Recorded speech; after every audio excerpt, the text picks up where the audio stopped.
पक्ष के लोगों ने बोलने से रोका, तो उनसे सवाल पूछा कि आप हमारे नेता प्रतिपक्ष को कैसे रोक सकते हैं।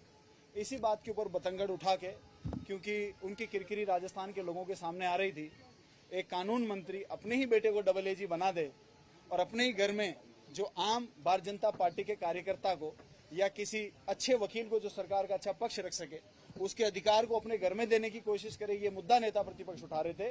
और सरकार की जब किरकिरी होने लगी और वो किरकिरी दिखने लगी, जनता के सामने आने वाली थी, तो ये बौखला गए और बौखलाहट में दिल्ली से लेकर यहाँ तक जिस तरह के कर्म ये करते हैं, लोकतंत्र की हत्या करने की कोशिश करते हैं, संविधान की हत्या करने की कोशिश करते हैं, वही काम इन्होंने कल किया और जनता के सामने इनके चाल चलिए।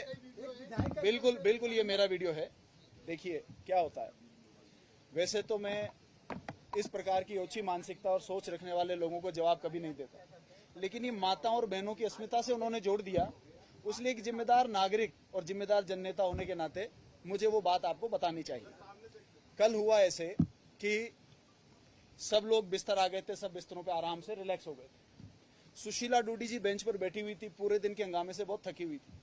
एक विधायक ने उनसे आग्रह किया, सीनियर विधायक ने, कि बहन जी आप घर चले जाओ, हम हैं यहाँ पर रात को, आप चिंता मत करो, आप थके हुए लग रहे।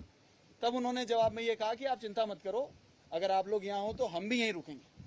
तब दूसरे विधायक ने ये कहा कि कोई बात नहीं, अगर बहन जी थक गई हैं तो इनसे छोटी विधायक बहुत हैं, वो इनके पैर दबा देंगी, इसमें क्या हो गया। उसके साथ में मैंने कहा तो यार दबाना ही चाहिए, इसमें तो अच्छी बात है, अपने से बड़े विधायक के पैर दबाने तो अच्छी बात है।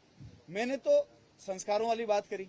और ये मुद्दा जो चर्चा चल रहा था, ये सुशीला डूडी जी थकी हुई बेंच के ऊपर बैठी थी, तो उनको सबको लग रहा था कि वो अनकंफर्टेबल हैं, शायद नीचे जो गदेले लगे हैं उन पर नहीं आकर वो बेंच पर बैठना, इसलिए आप घर चले जाइए, वो बात हुई थी।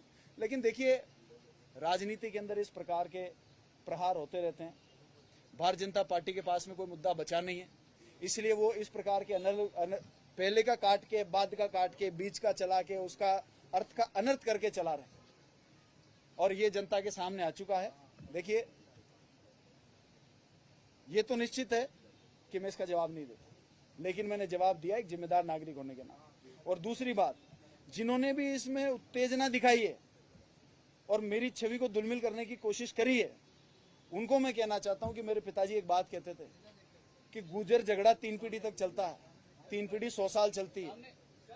तो अगर मेरी निजी छवि बिगाड़ने के लिए कुछ लोगों ने जल्दबाजी में इस काम को किया है और वीडियो को काट कर एडिट करके, तो मैं चाहे 10 साल में, चाहे 20 साल में, चाहे 25 साल में उनकी गलती का उनको एहसास जरूर कराऊंगा। ये मेरा आपसे